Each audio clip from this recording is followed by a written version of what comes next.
আসসালামু আলাইকুম। আজকে একটি উন্নত মানের মাছের পোনা নিয়ে কথা বলতে চাচ্ছি। দর্শক, আপনারা যারা এখন মাছটি দেখছেন, এটি হচ্ছে মহাশোল মাছ। বাংলাদেশের বিলুপ্ত হয়ে যাওয়া এই মাছটা এখন চাষ হচ্ছে চাষি ভাইদের পুকুরে। আপনারা যারা মহাশোল মাছের পোনা চাষ করতে চাচ্ছেন, আগে জানতে হবে মহাশোল মাছের বাজারের দাম কেমন রয়েছে। হ্যাঁ, মহাশোল মাছের দাম বাজারে রয়েছে প্রায় 1500 থেকে 1600 টাকা কেজি। দর্শক, ইলিশ মাছের চাইতে খুবই সুস্বাদু এই মহাশোল মাছ, কেননা এই মাছটি পাহাড়ি অঞ্চলের মাছ। এই মাছটি খুব দামি একটি মাছ।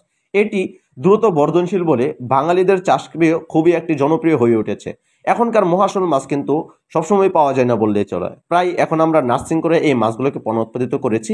আপনারা যারা এই মাছটি নিয়ে চাষ করতে চাচ্ছেন, অবশ্যই মাছের একটি ভালো গ্রোথ রয়েছে, ভালো একটি সৌন্দর্য রয়েছে এবং ভালো উন্নত মানের বুট মেস থেকে উৎপাদিত এই মহাশোল মাছের পোনা। আপনারা যারা চাষ করতে চাচ্ছেন, প্রিয় চাষি ভাইয়েরা, ভালো উন্নত মানের মহাশোল মাছ যারা নিতে চাচ্ছেন, আমাদের স্ক্রিনে দেওয়া নাম্বার রয়েছে। বাংলাদেশের যে কোনো জায়গা থেকে মাছের পোনা সংগ্রহ করতে পারবেন, কেননা আমরা সারা বাংলাদেশে মাছের পোনা হোম ডেলিভারি দিয়ে থাকি। এছাড়াও আপনারা আমাদের হ্যাচারি থেকে এসে মাছের পোনা দেখে সাথে করে নিয়ে যেতে পারবেন। তাছাড়াও আমাদের গ্রাম দেখতে অনেক সুন্দর, আপনারা এসে আমাদের গ্রামটা উপভোগ করে যে কোনো মাছের পোনা পছন্দ হলে নিয়ে যেতে পারবেন। আমরা দিচ্ছি বাংলাদেশ জুড়ে সকল মাছের পোনা সরবরাহ। এছাড়াও আমরা মাছের পোনা আপনাদের হাতে পৌঁছে দিচ্ছি, খুবই উন্নত মানের মাছের পোনা। আমাদের সাথে থাকার জন্য অসংখ্য ধন্যবাদ।